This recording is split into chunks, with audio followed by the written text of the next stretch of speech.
Listen to Tyler Reddick, the number 8 black and red car, about 8 or 9 rows back on the outside. Huge chance for him.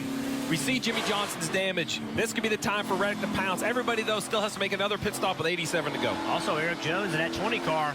This could be a big night for him as well on the outside of row 4. Denny Hamlin launching, and Chase Elliott a little bit loose there with the help from Kyle Busch behind him. Yeah, Chase just didn't get a good launch at all. Almost cleared entirely by the 2 cars on the outside line. Look at the 12 of Blaney trying to get to the quarter panel of Denny Hamlin.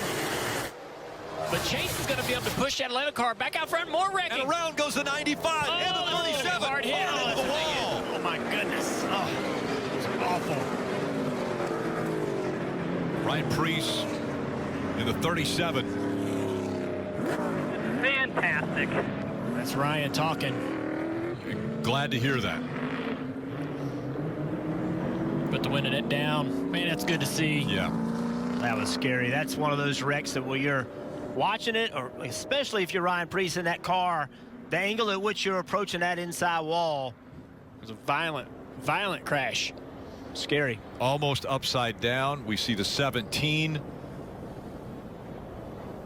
And look at the AMR team right there. And how about that? Frustration to climb out of the car, but still, man, what a hard hit. And glad to see him be able to climb out of that car on his own power. Such a dangerous sport, and we almost lose sight of that until something like that happens. Let's take a little replay and see just how all this began. There's Ryan's car. Back there behind Tyler Reddick. He goes to the middle of the racetrack. Got a great run going there. It's like the 17. Oh, no, ahead of them. The 95 gets in the wall. Christopher Bell and Ryan Newman. Looked like Ryan Newman got into Christopher Bell trying to get up in front of him. Then they make contact. Oh. Poor Ryan Preece. We talked about he's had a string of last place finishes, and wow, it's such a Junior and I in this booth, when he was heading to that wall, we were both cringing. Just not what you want to see, but it's good to see him get out of that car. Look at this angle of impact. So violent. 3,400 pounds of race car just thrown up into the air after it bounced off that inside wall. You see the soft wall moves as it should. The steel barrier, foam, and then concrete behind it. Look how fast he's headed in the inside wall there. No way slowing the car down. Helpless feeling. This shot right here. See, Newman's up the racetrack. 6 has got to run. 95 comes up the racetrack right as the time that Newman's there.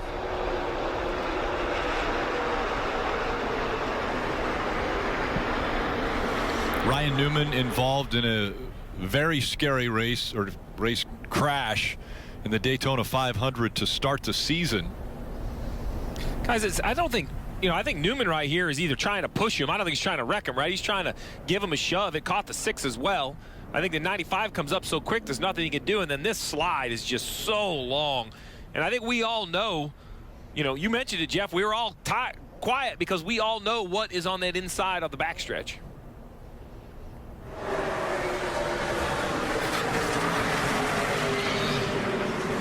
So as violent as we saw there with Ryan Preece in the 37, I talked about what Ryan Newman started the season with. This was the end of the Daytona 500.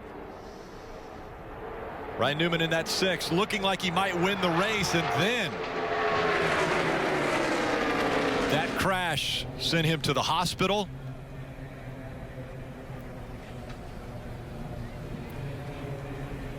He was in the hospital for a night. And then his daughters helped him walk out of the hospital the next day. It was frightening, to say the least.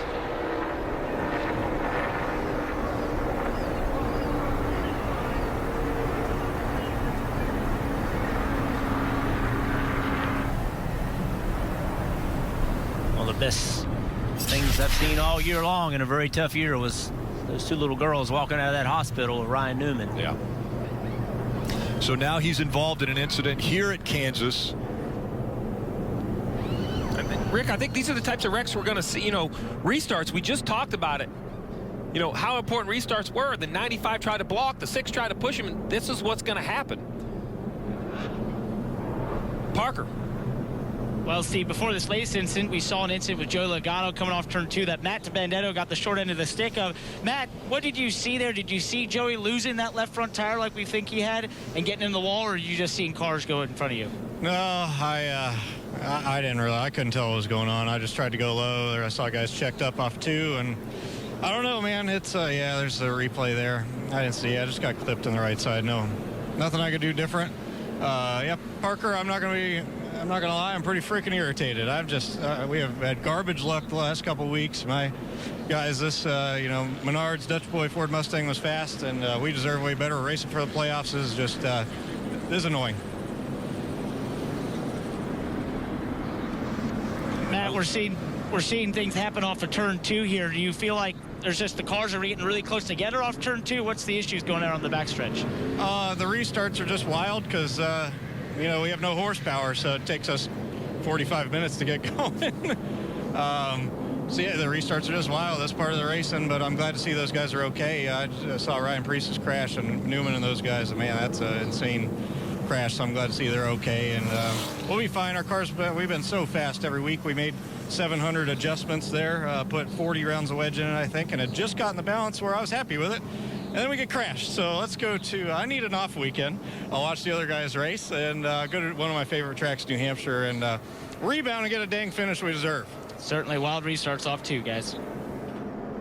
Frustrated Matt DiBenedetto there.